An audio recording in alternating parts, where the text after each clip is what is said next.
केमिति रहिबो Narendra Modi stadium pitch report. नमस्कार दर्शक बंधु, शुभमन गिल नेतृत्वाधीन भारतीय टीम अक्टोबर 2 रे अहमदाबाद नरेंद्र मोदी स्टेडियम रे 2 मैच विशिष्ट टेस्ट सीरीज प्रथम टेस्ट रे रूस्टन चेस को वेस्टइंडीज को भेटिबो। 2 अक्टोबर रे अहमदाबाद आरंभ होतिबा वेस्टइंडीज विपक्ष प्रथम टेस्ट पई बीसीसीआई भारत रे उत्साहित सबुडारु सबुज पिच मधुर गुटे प्रस्तुत करुछि। वर्ष वर्ष धरी रैंक टर्नर उत्पादन करबा धारणा विपरीत अहमदाबाद क्रिएटर वेस्टइंडीज विपक्ष सीजन ओपनर पई एक आश्चर्य सृष्टि करिपारंती। सदतम रिपोर्ट गुड़िक सूचाऊ जे पिच व्यवहृत होतिबा घास आच्छादन रही एवं मैच आरंभ होगा पर्यंत से काटी पारती, किंतु उद्घाटन अधिवेशन 4-5 मिलीमीटर बाकी रही पारे।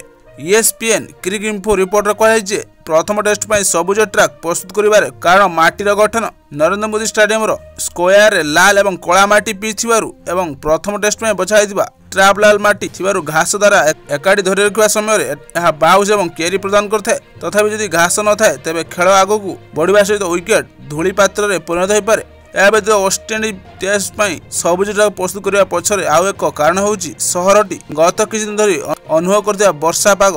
रविवार एवं सोमवार पिच घोड़ाई रखाइला बेले मंगलवार दुई दल अभ्यास करथिले। प्रथम टेस्ट प्रथम दिन में वर्षा प्रभाव खेल बाधा सृष्टि होवार संभावना रही। बाकी 4 दिन पर पूर्वानुमान स्पष्ट रही। देखबार कथा पिच टी किभली बिहेव करुछि। वीडियो भल लगिथिले जस्ट लाइक आउ सब्सक्राइब कर दियंतु।